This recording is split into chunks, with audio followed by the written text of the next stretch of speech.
You reach into your pocket, pull out a dollar bill, and you just know. Before you even look at it, before you see the green ink or George Washington's face, you know what it is.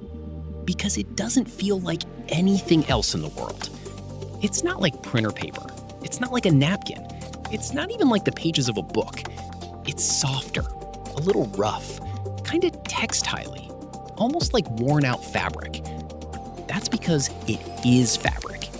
And that single fact, which most people have never been told, changes everything you think you know about the money in your wallet. Welcome to Learn Something New today. And today, we're talking about something you've touched thousands of times, but probably never really thought about. The material that U.S. currency is actually made of. Let's go back to the 1860s. The U.S. government is in the middle of the Civil War, and it needs money, fast. Not just money to spend, it needs to print money. Paper currency that people would actually trust and use. The problem? Counterfeiting. Anyone with a decent printing press could crank out fake bills. So the government went looking for a material that was hard to fake, hard to copy, and hard to destroy. They found their answer in an unlikely place. A paper mill in Dalton, Massachusetts, run by a man named Zenas Crane. Crane had been making high-quality paper since 1801, paper strong enough for documents, letters, bonds. And he had a trick up his sleeve. Instead of using wood pulp like most paper manufacturers, he used textile fiber, specifically cotton and linen rags. The government liked what they saw. In 1879, Crane & Co. became the exclusive supplier of currency paper to the U.S. Bureau of Engraving and Printing. And here's the wild part. They still are. Over 140 years later, the same company, still in Massachusetts, still making the paper for every single dollar bill printed in America. So what exactly is in a dollar bill? The formula is about 75% cotton and 25% linen, no wood pulp at all. Technically, the government and the Fed don't even call it paper. They call it currency paper, or substrate, because paper in the traditional sense isn't what it is. Think about the difference between a cotton t-shirt and a piece of notebook paper. Drop them both in water. The notebook paper dissolves, warps, falls apart. The t-shirt? It gets wet, but it survives.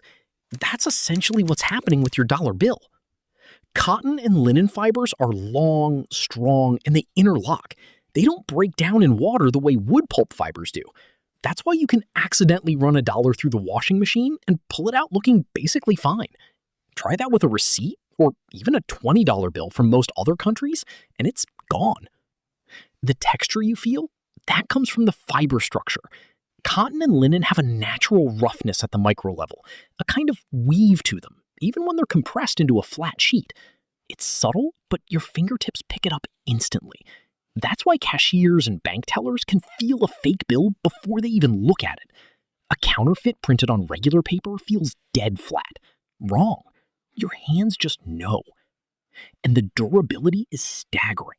A dollar bill can withstand about 4,000 folds, folding it back and forth, corner to corner, before the fiber finally tears.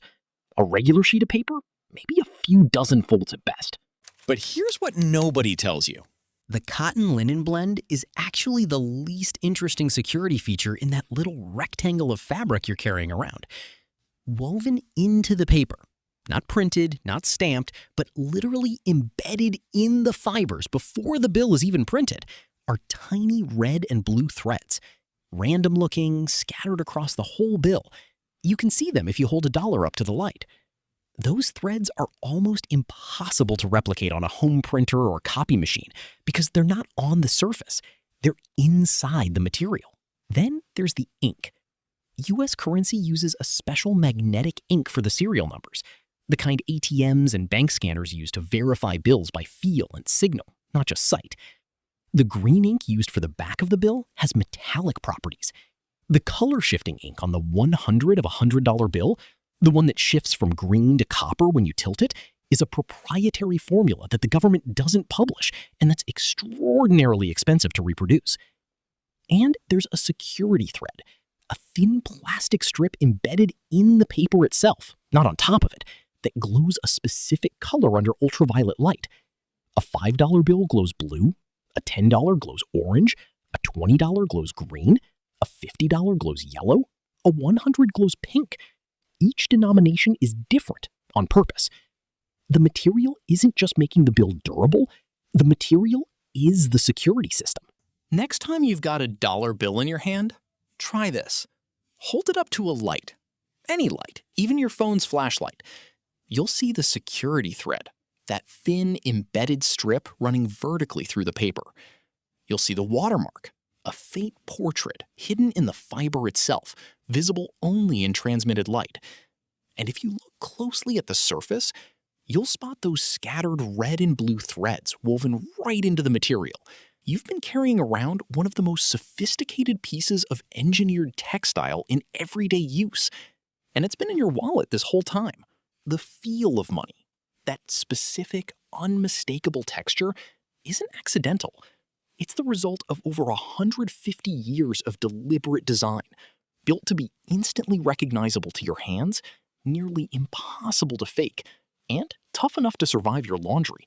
Your fingers already knew all of this. Now your brain does too. If this made you look at something ordinary in a completely new way, hit the like button. It genuinely helps this channel reach more curious people.